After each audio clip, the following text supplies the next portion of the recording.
Mau dia beragama, mau tidak beragama, bagi saya, Mas Hendra, selama itu membuat dia bahagia, tidak apa-apa. Mau dia beragama, tidak beragama, sepanjang dengan itu dia bisa menghormati kemanusiaan, itu jauh lebih penting. Outputnya menjadi lebih penting. Lebih penting daripada dia beragama tapi menyakitin orang. Iya, benar. Apa gunanya? Tujuan agama diturunkan oleh para guru suci, oleh orang-orang yang mengalami pewahyuan. Itu kan tujuannya membawa orang pada kedamaian. Ya, setidak-tidaknya mencapai kebahagiaan surga lah.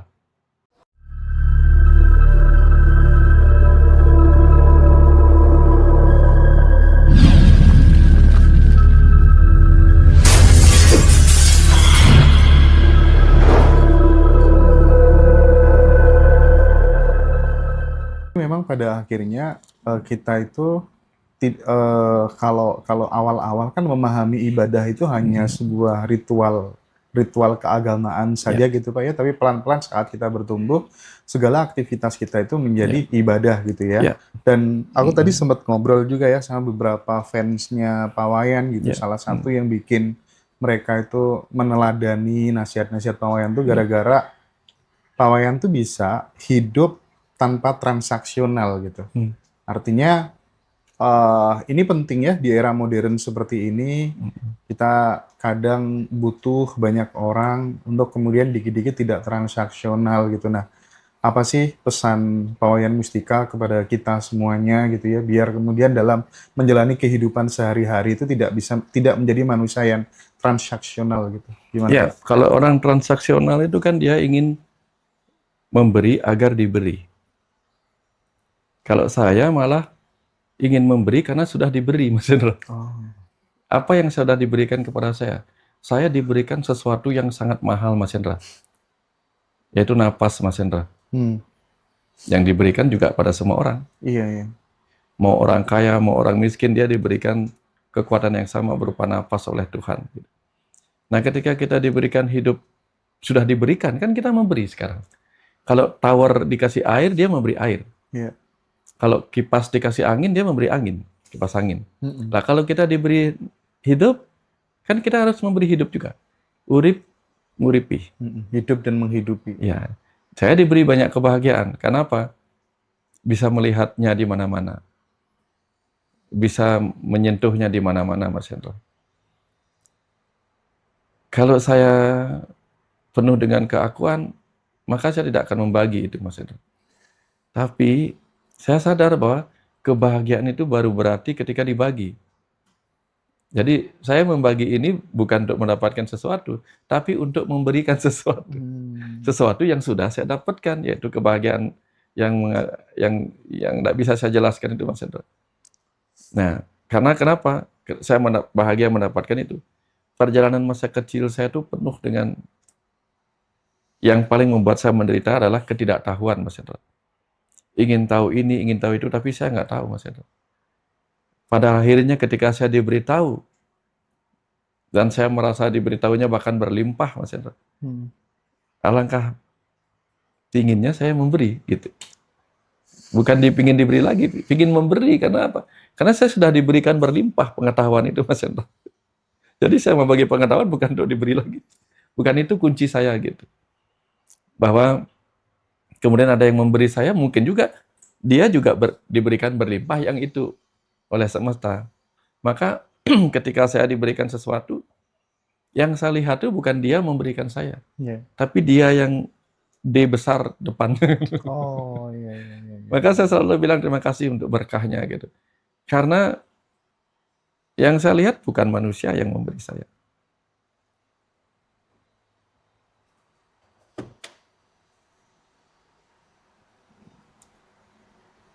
Saya selalu melihat sesuatu yang lain di balik setiap orang yang memberi itu, Mas Hendra. Ini yang sulit saya jelaskan. Sulit saya jelaskan. Iya. Jadi ini pelajaran berharga sekali buat kita semuanya, teman-teman. Kalau ngobrol sama Pak Wayan tuh kayak dapat nasihat dari ayah kandung sendiri gitu. Ya nggak sih? Teman-teman ngerasain nggak? Kalau aku secara pribadi sih gitu ya. Di samping belajar tentang ketulusan dari beliau, juga penuh penerimaan gitu. Apapun kondisinya, sedang berada di dalam kondisi apa itu benar-benar diterima gitu ya. Nggak ada protes ini itu keren banget. Itu bener semua. Oke, Pak Wayan, Ya, terima kasih. Kita ya, break dulu ya. ya, Kita lanjut tema selanjutnya setelah ini ya, ya. teman-teman semuanya. Makasih Pak Wayan. Sama-sama Mas Hendra. Rahayu, Pak Wayan Mustika. Ayo Mas Hendra. Senang sekali bisa terhubung kembali dengan Pak Wayan. Jadi gini, Pak Wayan, sekarang ini kan rame-rame orang pada berbondong-bondong ganti KTP. Oh, Kolom KTP itu, Pak. oh iya. Kolom agama itu. Mm, Jadi penghayat kepercayaan. ya, Nah, itu kan sebenarnya memang secara regulasi sudah disahkan juga sama Mahkamah Konstitusi. mm, Nomor 97 tahun 2016 kalau nggak salah yang ya, mengamanatkan pencatatan penghayat kepercayaan dalam ya, dokumen kependudukan gitu. ya, Nah, cuman yang jadi masalah gini Pak Wayan, kan beberapa teman-teman di penghayat kepercayaan tuh di beberapa kota kan udah masif banget gitu ya, di Tangerang, di ya, Magetan.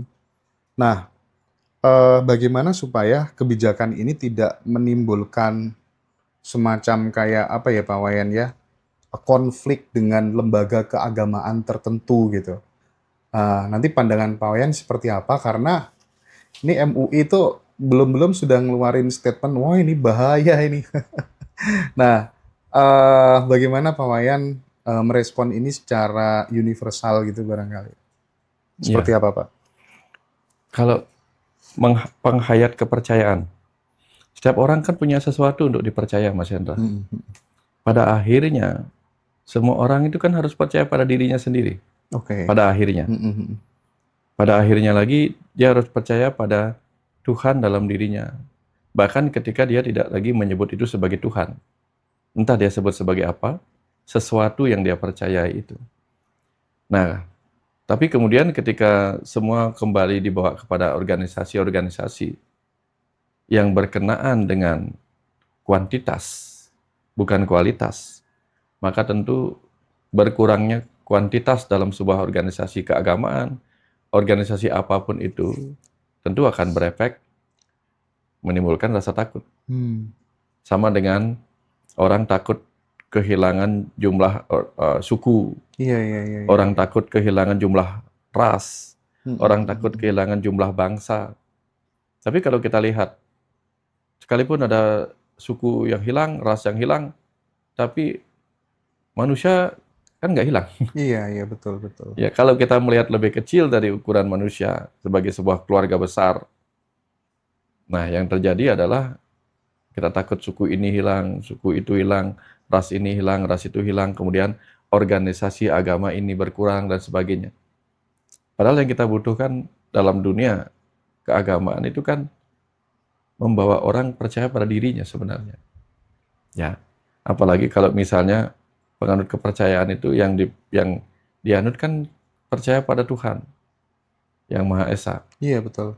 Nah, bahwa kemudian dia memilih menganut kepercayaan dengan ritual-ritual yang berkenaan dengan apa yang sudah diajarkan leluhurnya. Itu kan biasa. Kalau selama hidup misalnya, agama agama Islam misalnya. Agama Islam kan mengajarkan kita hormat kepada orang tua, betul nggak? Apakah cucu diajarkan menghormat kepada kakek neneknya? Kira-kira Mas, iya kan? Hmm. Cucu diajarkan menghormat pada kakek neneknya. Atau buyut diajarkan menghormat kepada orang tua dari kakek neneknya. Iya. Bahkan ketika kakek neneknya atau leluhurnya itu sudah nggak ada lagi kan. Jadi pada akhirnya kita bisa melihat bahwa setiap agama itu mengajarkan orang percaya dan hormat kepada leluhurnya. Kan itu intinya. Terus kalau kita percaya kepada leluhur di tempat di mana kita dilahirkan, lalu masalahnya di mana? Orang Bali percaya pada leluhur orang Bali, orang Jawa percaya pada ajaran leluhur orang Jawa. Orang Sunda percaya pada ajaran luhur orang Sunda. Orang Ibrani misalnya, atau orang Yunani, atau orang Arab misalnya, percaya pada ajaran leluhurnya. Apa yang salah? Nggak ada yang salah. Jadi kalau yang dipercayanya sama, yaitu Tuhan yang Maha Esa, apapun namanya itu, lalu kemudian dia menggunakan cara-cara yang diajarkan leluhurnya, kan ada yang salah di situ. Lalu apa yang kemudian harus dipertentangkan dan membuat sesuatu itu heboh? Gitu.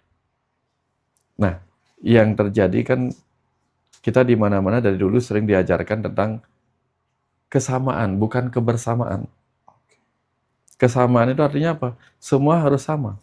Sementara kebersamaan itu artinya apa? Walaupun berbeda tetapi bersama.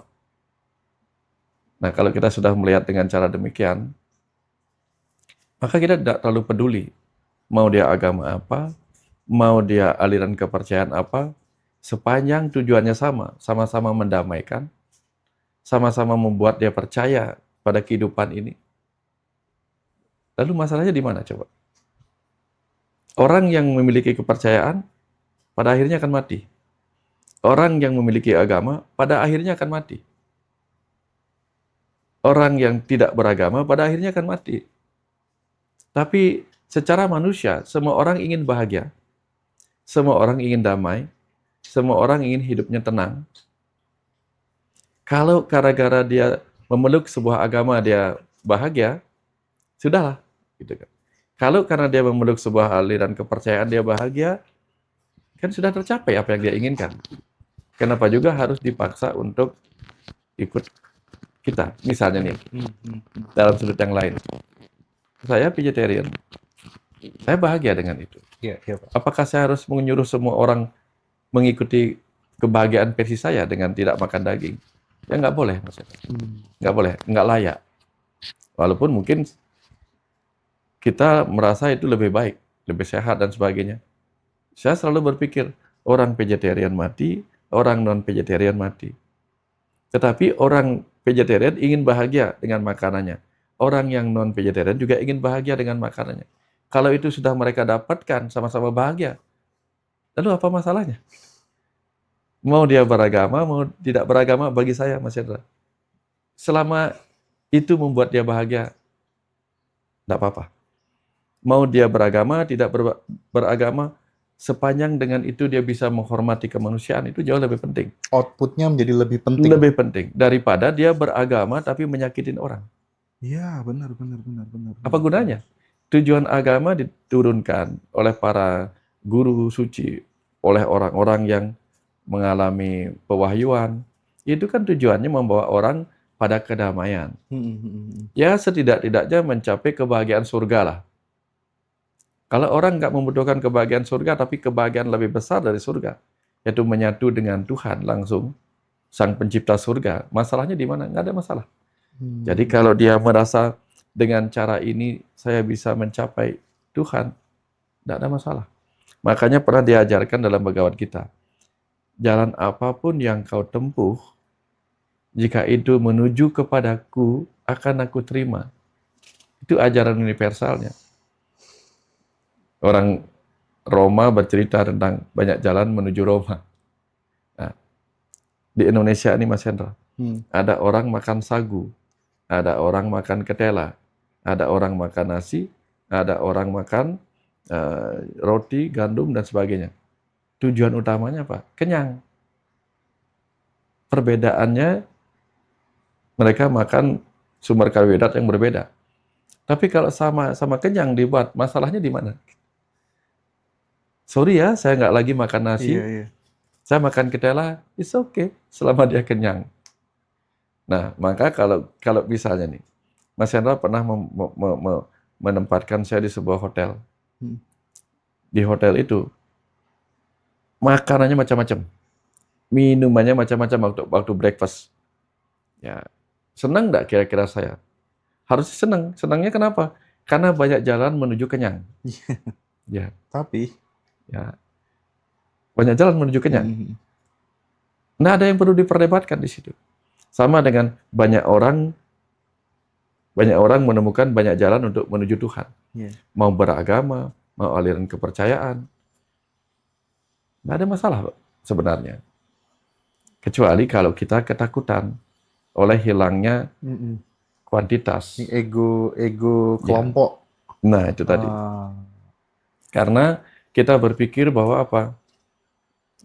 Kenapa harus beramai-ramai? Harus itu yang penting. Gitu. Sementara Tuhan itu mengajarkan kita temukanlah aku di dalam dirimu, agar kamu percaya pada dirimu, bukan percaya pada kelompok. Karena tidak semua kebenaran itu harus dipegang sama kelompok. Dulu kebenaran yang mengajarkan agama itu berapa orang sih Mas Hendra? Di awal sekali. Kan satu orang. Buddha, Yesus, Nabi Muhammad. Kan cuma satu orang. Iya, iya. Bukan mengikuti kelompok. Tapi orang-orang lah yang kemudian mengikuti. Ketika itu dianggap sebuah kebenaran. Tidak ada masalah. Tuhan dari dulu sampai sekarang tuh sudah banyak yang berubah Mas Hendra. Orang-orang mungkin sudah tidak lagi memuja Tuhan sebagai Zeus, Iya. Atlantik atau siapa lagi itu. Sudah nggak ada. Itu hanya ada dalam sejarah. Sekarang sudah berubah lagi nama-nama Tuhannya. Contoh nih Mas Hendra. Waktu kita kecil, ketika disuruh menggambar matahari, apa yang kita gambar mataharinya? Matahari ada matanya, ada mulutnya. Betul. Dan kita sangat percaya itulah yang benar waktu kita kecil. Setelah kita beranjak dewasa, mungkin kita mulai menggambar matahari, tidak ada gambar matanya, cuma ada gambar cut cut cut cut cut seperti itu. Tapi setelah lama-lama, kita mungkin nggak menggambar seperti itu lagi. Maka penggambaran kita tentang Tuhan pun akan terus berubah-ubah. Masalah nggak di situ? Ya nggak masalah. Waktu kita kecil, aku bercita-cita pengen punya rumah. Rumah kayak apa kita gambar Mas Hendra, kalau Mas Hendra ingat. Pasti kotak, di atasnya segitiga, Iya, ada jendela satu. betul. Sekarang setelah kita punya uang, bisa beli rumah, mau nggak bikin rumah kayak gitu? Nggak mau lagi. Kita memerlukan sesuatu yang Iya, iya. menurut kita lebih sempurna. Fasenya udah berbeda. Ya, maka ketika dulu kita percaya pada Tuhan yang seperti ini, lalu kepercayaan kita kemudian berkembang kualitasnya kepada Tuhan yang lebih universal, masalahnya di mana? Tidak ada masalah. Ya, karena setiap agama bagi saya Mas Hendra, setiap agama itu mengandung universalitas. Kalau dia telusuri lebih dalam dan lebih tinggi. Tapi kalau kita hanya berdiam di akar itu bahasa Latinnya mungkin radix, membuat kita radikal, radikal gitu. Itu sih masalahnya. Ya, jadi nggak dapat kita sesuatu ya Mas Hendra. Makanya seorang astrolog, fisikawan siapa ya lupa aku. Ya.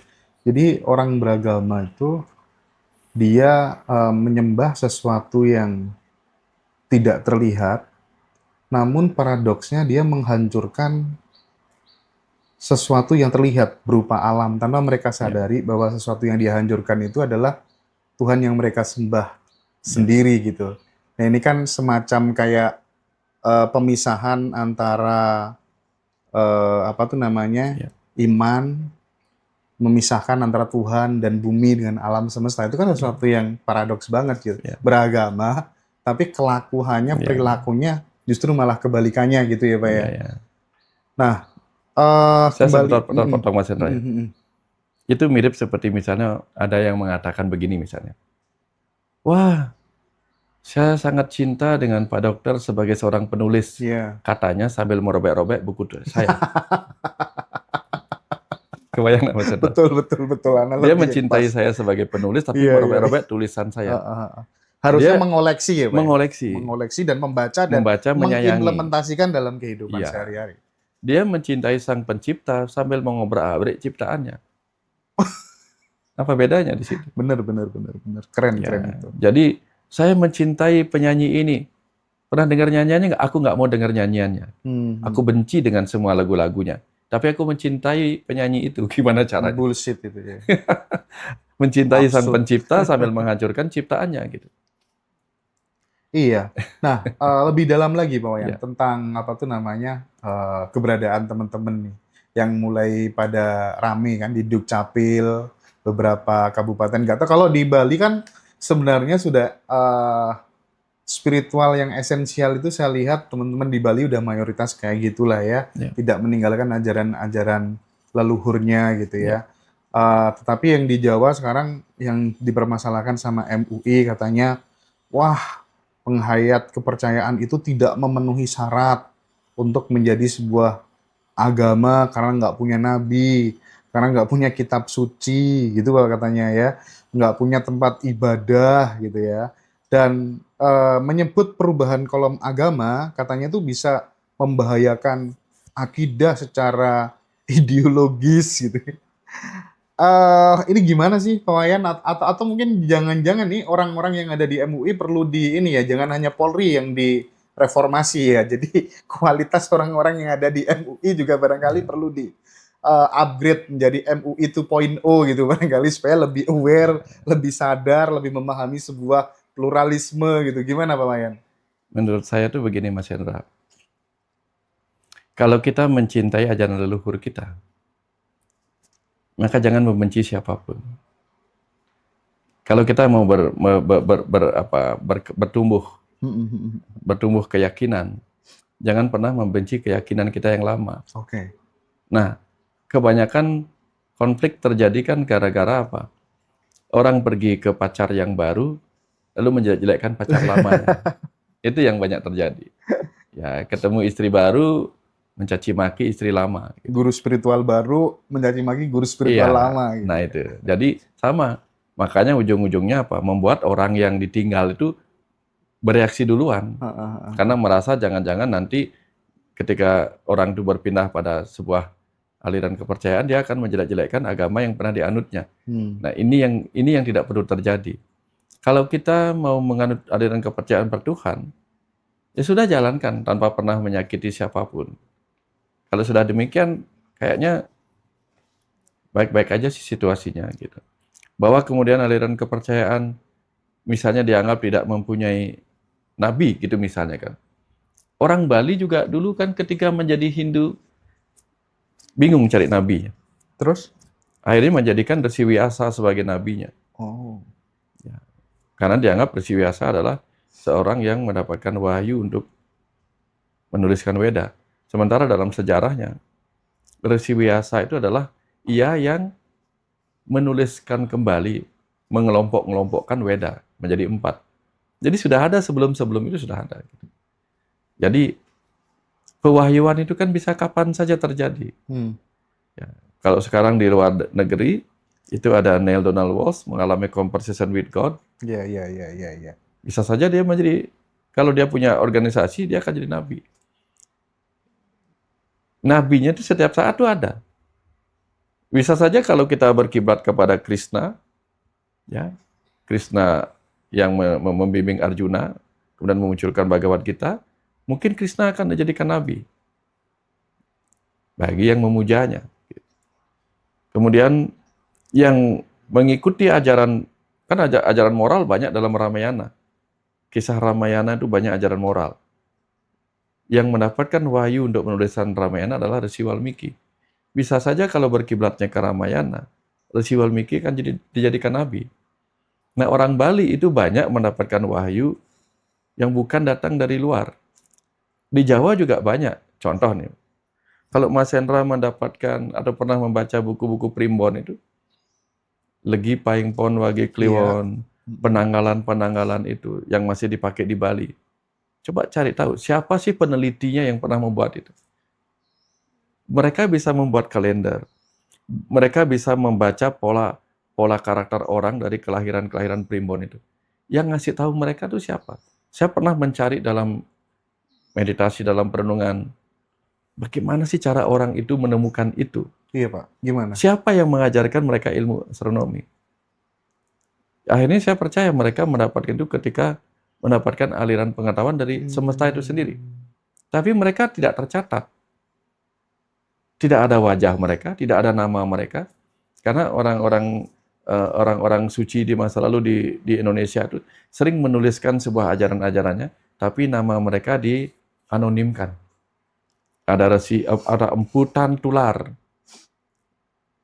Ya, ada empu-empu yang dengan nama-nama bukan aslinya. Karena mereka ingin menganonimkan itu, tidak Iya. ingin dikenal. Seperti Nabi mungkin. Nabi kan juga tidak ingin dikenal. Jangan menggambarkan aku. Tapi orang kemudian mengenal nama beliau. Tapi kan wujudnya nggak boleh diinikan. Gitu. Nah itu yang saya lihat bahwa apa? Dasar-dasar ini agama, itu bukan agama. Kalau didasarkan pada kriteria-kriteria itu, ya dulu juga nggak ada itu.